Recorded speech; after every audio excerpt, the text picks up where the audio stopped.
Students. आज आपण class 12 चा थर्ड टॉपिक ट्रिगोनोमेट्रिक फंक्शन्स हा जो पाहत आहे त्यातले एक्सरसाइज 3.3 पाहणार आहोत. Find the principal value of the following. तुम्हाला ह्या एक्सरसाइज मध्ये फर्स्ट जो क्वेश्चन्स आहे तो क्वेश्चन्स आपल्याला इथे सॉल्व करायचा आहे.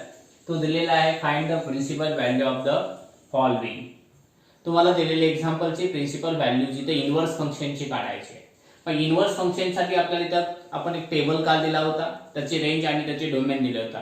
साइनचा डोमेन -π/2 +π/2, कॉसचा डोमेन 0 to π, टॅनचा डोमेन -π/2 to +π/2, कॉटचा डोमेन 0 to π, टॅनचा डोमेन दिला होता सेकचा 0 to π एक्सेप्ट π/2 आणि कोसेक इन्व्हर्सचा -π/2 to +π/2 एक्सेप्ट 0 असा हा डोमेन दिला होता आणि या डोमेनवरून आपल्याला एक्झाम्पल सॉल्व करायचे होते. मग पहिले एक्झाम्पल आपल्याला दिलेला आहे sin इन्व्हर्स 1/2. sin इन्व्हर्स 1/2 च्या आपल्याला इथं प्रिन्सिपल व्हॅल्यू काढायची आहे. The principle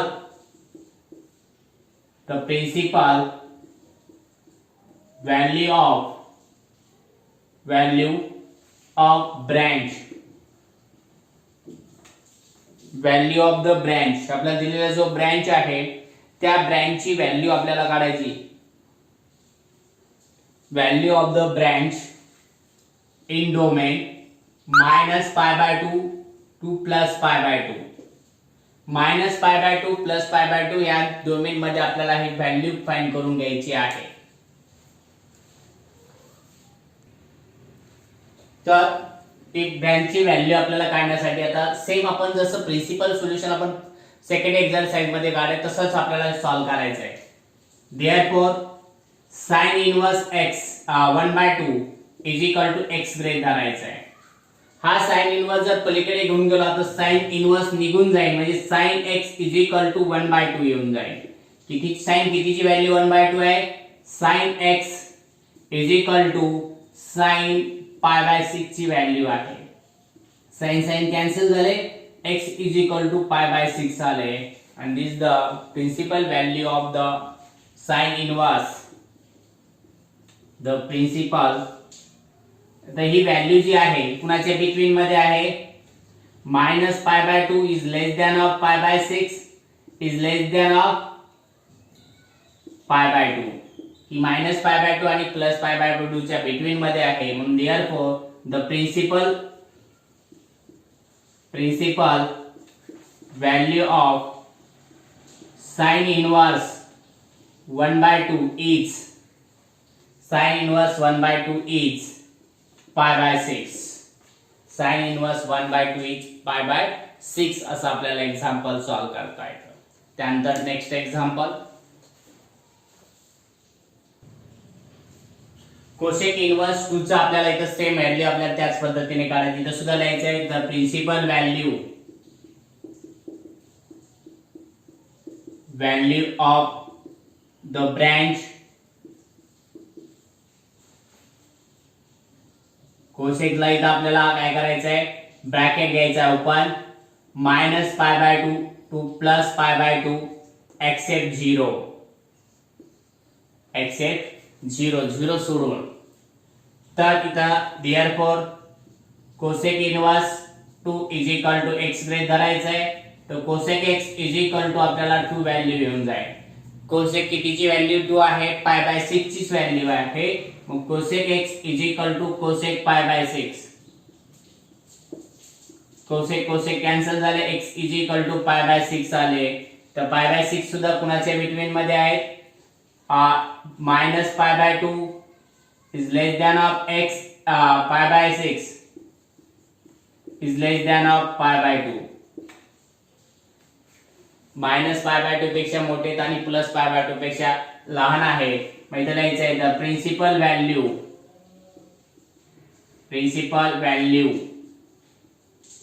of cosec inverse 2 is π/6. The principal value of cosec inverse 2 is π/6. Next example, याचा आपण स्क्रीनशॉट काढून घ्या. नेक्स्ट एक्झाम्पल पाहू. tan इनवर्स -1 आपल्याला एक्झाम्पल पाहायचं आहे. इथं सुद्धा सेम बॅक सेंटेन्स लिहायचं आहे. The principal value of the branch in bracket मध्ये प्रिन्सिपल व्हॅल्यू -1 ची काढायची म्हणजे आपल्याला इथं काय होणार आहे -π/2 टू +π/2 -π/2 टू +π/2 येऊन जाईल. The principal value of the branch मग देअरफॉर काय दिलंय tan inverse -1 is equal to x grade धरायचं आहे. तर x tan x is equal to आपल्याला मिळून जाईल -1.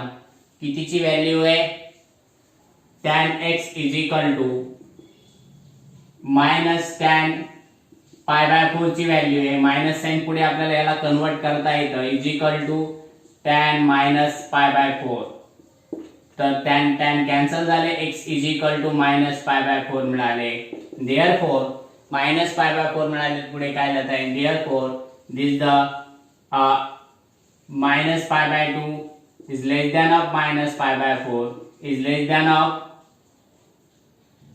π/2. ही व्हॅल्यू आहे -π/2 टू +π/2 च्या बिटवीन मध्ये येते. मग therefore the principal value of tan inverse -1 is -π/4. -π/4 त्याची आपल्याला प्रिन्सिपल व्हॅल्यू मिळाली. त्यानंतर स्क्रीनशॉट करून घ्या. नेक्स्ट एक्झाम्पल पाहू.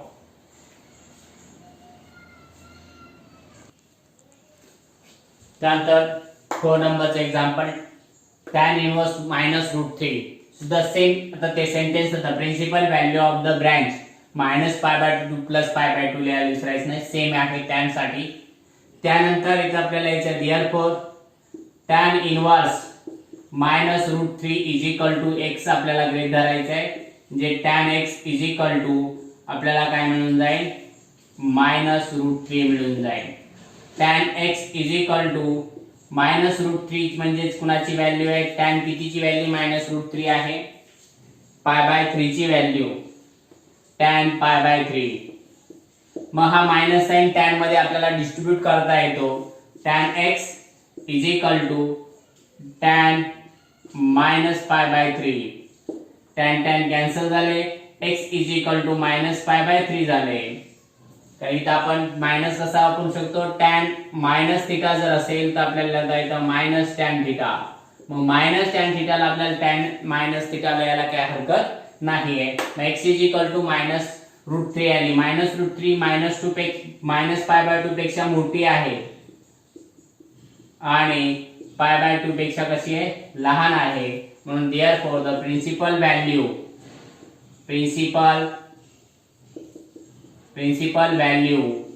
Of tan inverse -√3 is -π/3. -π/3 आपल्याला आन्सर मिळून जाईल. त्यानंतरचं नेक्स्ट एक्झाम्पल आपण पाहू.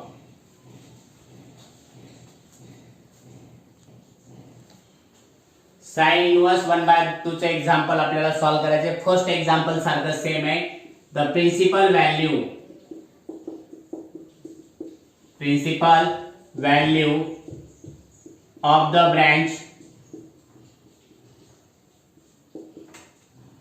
In domain. कोणता डोमेन दिलेला आपल्याला -π/2 टू +π/2 हा डोमेन आपल्याला घ्यायचा आहे. and therefore sin inverse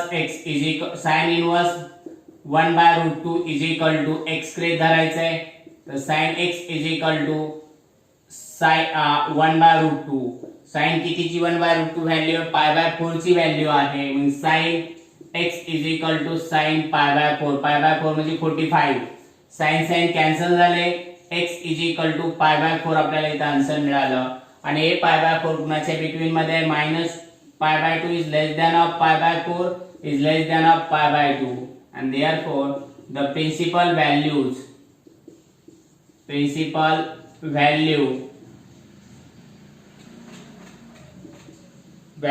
of sin inverse 1/√2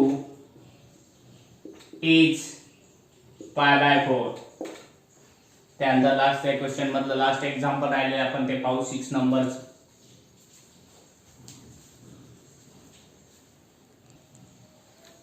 तर 6 नंबरचं एक्झाम्पल फर्स्ट क्वेश्चन मधलं लास्ट एक्झाम्पल आहे. cos इनवर्स -1/2 आपल्याला सॉल्व करायचं आहे.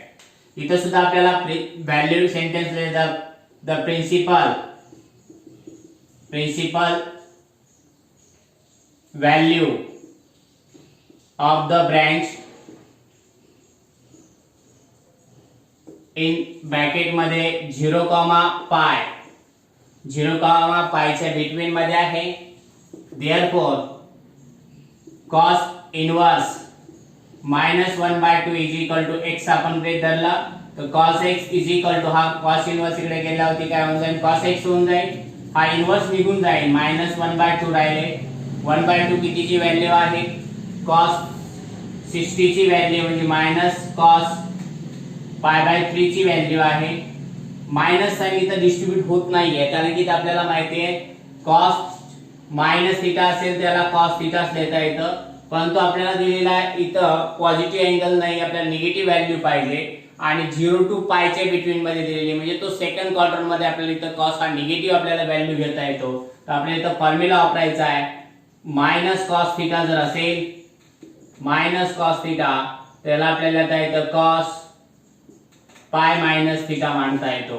म्हणजे कन्वर्जन आपल्याला लिहून जात आहे cos x is equal to cos π - π/3. तर cos x is equal to cos 3π - π/3. तर cos किती येऊन जाईल तर 2π/3 cos x ची व्हॅल्यू मिळून जाईल. तर cos कॅन्सल झाले, x इज इक्वल टू 2π/3 मिळालं आणि 2π/3 व्हॅल्यू जर आपण मांडली 2π/3 तर इथं येऊन जाईल किती 0 is less than of 2π/3 is less than of pi. 0 पेक्षा मोठी आहे आणि पाय पेक्षा लहान आहे म्हणजे यांचं प्रिन्सिपल सोल्युशन आपल्याला येत आहे. The principal value of cos inverse -1/2 is 2π/3. 2π/3 value आपल्याला इथे मिळून जाईल. या पद्धतीने आपल्याला क्वेश्चन्स आपल्याला सॉल्व करता येत होतं. व्यवस्थित कालचा जर टेबल पाहिला तर आपल्याला हे सोल्युशन काढायला काही अडचण जाणार नाही. नेक्स्ट क्वेश्चन आपण नेक्स्ट स्प्रेड मध्ये पाहू.